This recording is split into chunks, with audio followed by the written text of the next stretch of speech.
സൂര്യേന്ദ്ര ടാരോട്ടിലേക്ക് ഏവർക്കും സ്വാഗതം. രോഹിണി നക്ഷത്രത്തിന്റെ മെയ് 2025 ടാരോട്ട് റീഡിംഗിലേക്ക് നമുക്ക് കടക്കാം. ആദ്യമായിട്ട് ചാനൽ കാണുന്നവരാണെങ്കിൽ സബ്സ്ക്രൈബ് ചെയ്യാനും ലൈക്ക് ചെയ്യാനും കമന്റ് ചെയ്യാനും മറക്കരുത്. ഒരു നിമിഷം കണ്ണടച്ച് പ്രാർത്ഥിച്ചുകൊണ്ട് പ്രപഞ്ചശക്തിക്ക് നിങ്ങളോട് എന്താണ് പറയാനുള്ളതെന്ന് നമുക്ക് നോക്കാം.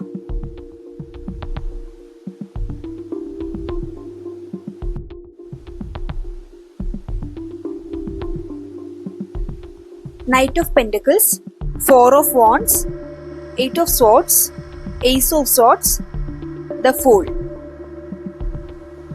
ഇപ്പോൾ ഈ ഒരു മെയ് മാസം രോഹിണി നക്ഷത്രക്കാർക്ക് പുതിയൊരു തുടക്കങ്ങളുടെയൊക്കെ ഒരു മാസമാണ്. പുതിയ തുടക്കങ്ങൾ, പുതിയൊരു എനർജിയുടെയൊക്കെ ഒരു മാസമാണ് മെയ്. ആദ്യത്തെ കാർഡായ നൈറ്റ് ഓഫ് പെൻറ്റക്കിൾസ് സൂചിപ്പിക്കുന്നത് നിങ്ങൾ ധനപരമായി റിസ്ക് എടുക്കാൻ തയ്യാറാവണം. പക്ഷേ അതിലൊരു കാര്യമുള്ളത്, നിങ്ങൾ പണം കടം കൊടുത്താൽ തിരികെ ലഭിക്കാനുള്ള ഒരു ബുദ്ധിമുട്ട് ഇവിടെ കാർഡ് സൂചിപ്പിക്കുന്നുണ്ട്. ധനപരമായി പുതിയ പുതിയ റിസ്കുകൾ എടുക്കാൻ പറ്റുന്ന ഒരു സമയമാണിത്. വിവാഹം ഫോർ ഓഫ് വോൺസ് സൂചിപ്പിക്കുന്നത് ഇവിടെ വിവാഹം ആഗ്രഹിക്കുന്നവർക്കൊക്കെ അത് നടക്കാനുള്ള ഒരു സാധ്യതയും, വിവാഹിതരായവർക്ക് കുടുംബത്തോടൊപ്പം സന്തോഷമായി ഇരിക്കാനും ആഘോഷങ്ങളിലൊക്കെ പങ്കെടുക്കാനുമുള്ള ഒരു സാഹചര്യമൊക്കെ ഉണ്ടാവും. പരീക്ഷ എഴുതിയിരിക്കുന്ന വിദ്യാർത്ഥികളൊക്കെ ആണെങ്കിൽ അവർ ആഗ്രഹിക്കുന്ന വിജയം അവർക്ക് ഉണ്ടാവാനുള്ളൊരു സാധ്യതയുണ്ട്.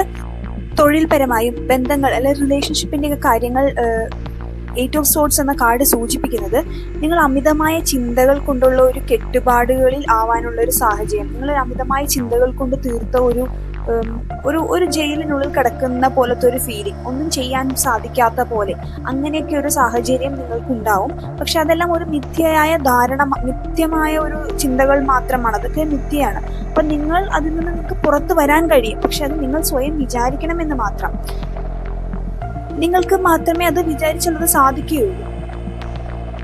ഒരുപാട് അവസരങ്ങൾ നിങ്ങളുടെ മുമ്പിലേക്ക് വരും.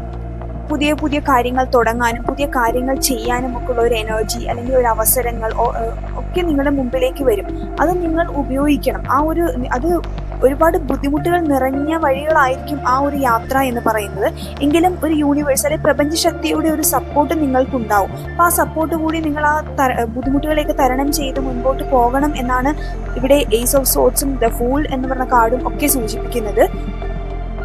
ഇതോടെ ഇന്നത്തെ റീഡിംഗ് ഇവിടെ പൂർണ്ണമാകുന്നു.